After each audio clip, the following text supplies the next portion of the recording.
Bicara soal otoritas keagamaan, saya kira otoritas keagamaan itu bukan hanya sekedar terletak pada personifikasi seorang saja ya.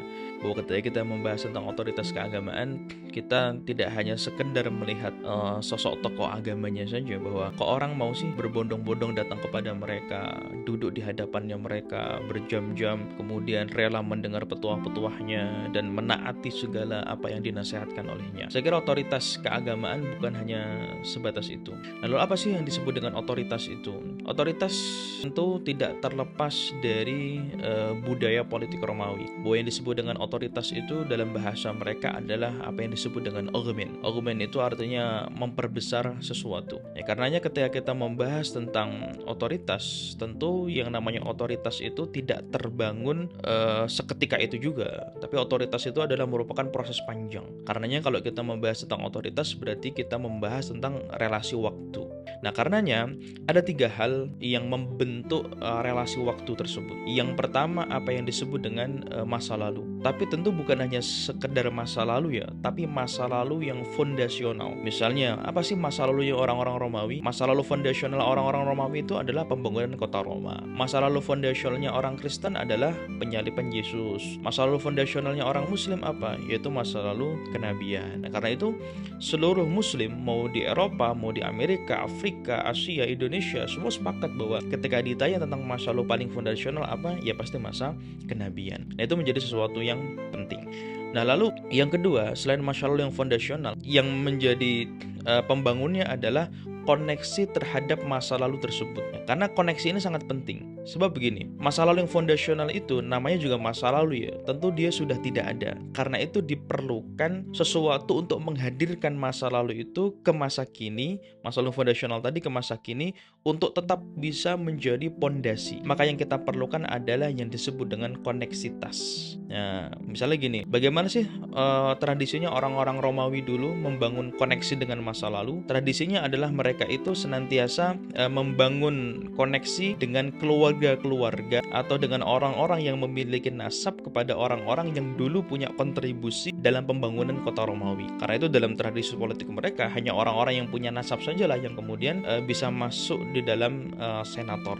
Itu seperti itu. Karena asumsi mereka ada transmisi keilmuan, hikmah, ajaran dari orang-orang masa lalu ke masa kini melalui hubungan nasab tersebut. Nah, kita sebagai Muslim tentu transmisi masa lalu ke masa kini itu tidak hanya melalui nasab ya, tapi juga bisa melalui sanad keilmuan. Ya, tujuannya untuk apa sih? Untuk tetap menghadirkan masa lalu yang fondasional itu ke masa sekarang dan tetap bisa menjadikan itu sebagai pondasi kita sebagai seorang Muslim. Nah, yang ketiga yang tidak kalah pentingnya adalah seseorang itu ketika mampu mentransmisi masa lalu ke masa kini, dia harus mampu menjadikan transmisinya tadi menjadi sebuah example, bisa menjadi sebuah contoh, bisa menjadi sebuah teladan. Ya, yang mana contoh itu ya bisa berupa petua-petua, bisa berupa dawuh-dawuh, bisa berupa makalah, bisa berupa nasihat, fatwa, ajaran dan yang lain sebagainya yang orang-orang itu dengan sukarela, dengan kerelaan hati menaati itu semua tanpa adanya paksaan. Orang yang punya otoritas itu tanpa dia memaksa orang, orang pasti akan mengikutinya, orang pasti akan taat kepadanya. Beda dengan orang yang punya kekuasaan. Kekuasaan itu kadang-kadang tidak punya otoritas juga. So kadang-kadang ketika dia ingin supaya orang lain mengikuti dia paksa orang lain itu. Otoritas itu sama seperti dokter.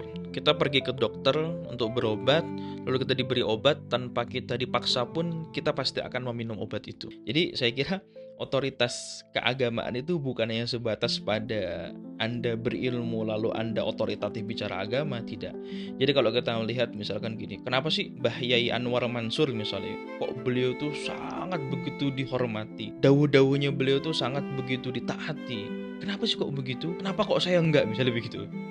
Saya kira tadi yang saya bilang, otoritas keagamaan bukan hanya terletak dari keilmuan saja, tetapi tadi itu Mbah Yai Anwar Mansur ini adalah seseorang yang muncul karena adanya relasi waktu yang begitu panjang, bangunan yang begitu panjang. Bahwa ketika beliau sekarang menjadi otoritatif dalam keberagamaan masyarakat, karena memang beliau itu membangun 3 hal tadi itu. Beliau punya pondasi di masa lalu, beliau punya koneksitas dengan masa lalu dan mampu mentransmisikan masa lalu ke masa sekarang dan mampu menjadi teladan, intinya begitu.